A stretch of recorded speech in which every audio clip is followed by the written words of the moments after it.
Well, Scott, allow us on behalf of the Rebs to congratulate you on this. And a week into it, what's the feeling like in general? You know, it's great. It's a dream come true for me. Obviously, it's a huge opportunity. So I'm really excited to be here. Was there one moment that it hit you like, wow, I made it? Yeah, I think the national anthem. We're all out in the field introducing us. That was saw my name on the big screen, all that stuff. I think that was the time it really hit me. To make your debut on opening day, did the atmosphere surprise you? I mean, were you taken aback by how electric it was at Citi Field and everything like that? Yes and no. I think that with the atmosphere, I think it's great. It's a little bit louder. There's a lot more people there, but for me, it wasn't any different than the excitement and butterflies I get when I'm playing. My first game in New York, my first game in any season. It's baseball, and so you go out there every day and you try to play the game the same way.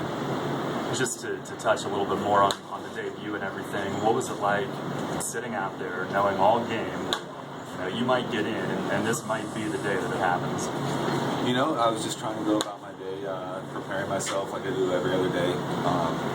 You can't really get wrapped up in the moment. It's more one of those things I think you look back in retrospect, but in the moment you have to, do your job and be prepared for that. I'm talking with Scott Rice, and was it a thing where you had to get that first pitch out of your system or that first warm-up on the game mound?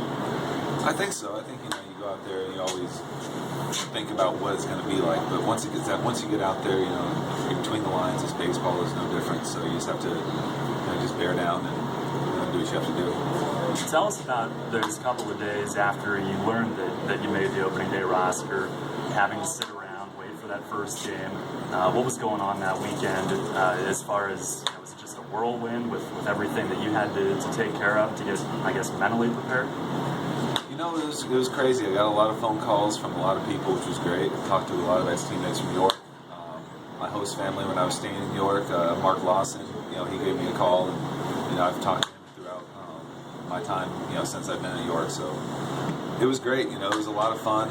Still, finally, we got to Philly, and I've been able to get through all the text messages and return most of the phone calls because it was a lot. But it was great. It was great to see so many people supporting me.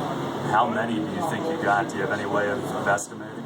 I don't know. My mailbox got full, so I probably missed a couple of them.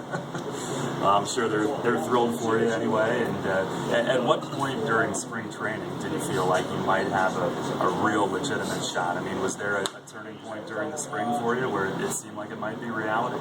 Well, I went into camp. I talked with Terry Collins on the phone a few times before signing. I had a couple other offers from other teams, but he just assured me that I was going in and I was going to be battling and having a legit battle, and I was one of their top free agent acquisitions in the offseason. So I felt comfortable going into spring that if I did well, I'd be given a fair opportunity. And I think that as spring went on, I had a rough outing early, but after that, I was able to put more consistent innings, and so you started feeling more confident as the ball got rolling. Is that something that you embrace mentally, knowing that you got a chance to do that, or do you try to keep that in the back of your mind and just focus on what you're doing every day?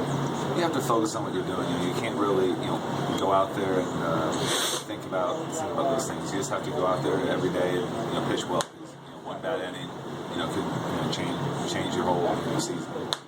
Well, what a city in which to make your debut. Are you living downtown? I'm in the process of trying to get a place, so it's tough. It's a little bit harder to find a place in the city than it is in New York, so we'll see. Going back to the 14 years leading up to this point, was there ever a time where you started to doubt if it would happen, or were you able to maintain that mental toughness to keep going? I never really doubted it. I always felt I had the ability. I've always had, my time in New York, I had Mace and Etch were, agreed with me, or not agreeing, but they were telling me, look, you have major league abilities. You just need the opportunity. And that's how I've always felt too. So, I'm just so thankful that the Mets organization has given me this opportunity. I know you and Mace have stayed in touch. What kind of influence did he have on you? Because I know he had some thoughts on I guess pitch selection with your two-seamer, I believe it was, when you were in New York. Yeah, Mace was great. He went out there and let me pitch. We had very similar philosophies as far as how I should use my pitches, and we just had a really open relationship where we were able to bounce ideas off each other. And, find something to work. Talking with Scott Rice, was there a turning point for you? Was it maybe that 2011 season?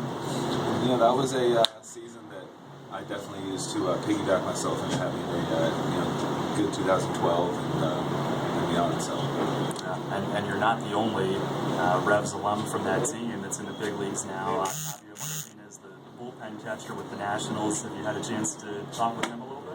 Yeah, Octavio and I were drafted by the Orioles the same year together. We actually even signed to go to college at the same college. So our careers keep following each other. So yeah, I saw him in spring training.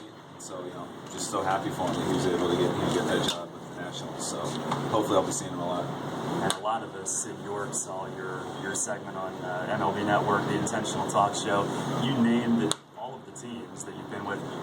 Did you think you'd be able to do it when they asked you the question? I never really thought about it. And the funny thing is, the teams I played for most recently were the hardest ones to remember than the ones I played for 12 years ago. So, but yeah, I was impressed with myself on that one. Well, Scott, we're all very happy for you. Thanks a lot for taking the time, and best of luck going forward. All right, thank you guys. Scott, it's been said so many times by guys who get called up for the first time that they kind of tell themselves it's the same game, just played a little faster, a little more consistently. Was that your approach when you got called up, that this is what I've been doing for this many years, I just have to be just a little bit better, a little more consistent? Yeah, definitely. I mean, I just think that the biggest difference here is everything's more magnified.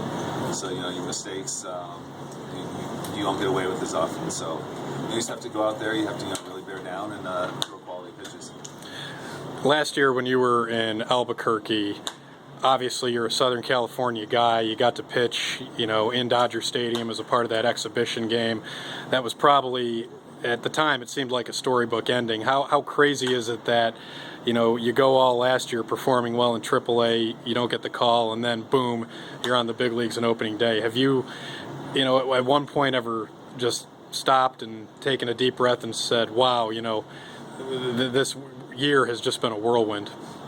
Yeah, it really was. I thought that, I grew up being a Dodger fan. I thought that, I was going to break through with the Dodgers that year. It was really disappointing that it didn't happen, but, just a change in ownership, the change in philosophies. But, that's last year. I'm just really excited about this year. I'm excited to be a Met, and I'm excited to be part of this organization. Now, you're a 31-year-old major league rookie. Obviously, you don't look 31.